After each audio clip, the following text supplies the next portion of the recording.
এক বাড়িতে আগুন লাগছে। আগুন লাগার পর একজন পর্দানসীন নারী, যিনি বোরকা মেনটেন করতেন, পর্দা মেনটেন করতেন, তিনি ওই বাড়িতে ছিলেন। তিনি আগুন লাগার পর স্বর্ণ গহনা যেগুলো দামি জিনিসপত্র ছিল এগুলো সব একত্র করেছেন, করে তিনি বাড়ি থেকে বের হবেন। এই অবস্থা তাকায় দেখেন যে বাহিরে পুরুষরা আগুন নেভানোর কাজ করছে।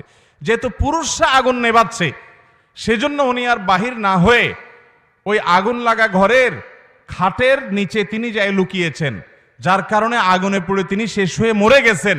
এই যে পর্দা করতে গিয়ে তিনি নিজের জীবনটাকে পর্যন্ত শেষ করে দিয়েছেন। পর্দা যারা করে তারা কত খারাপ, কত বাজে।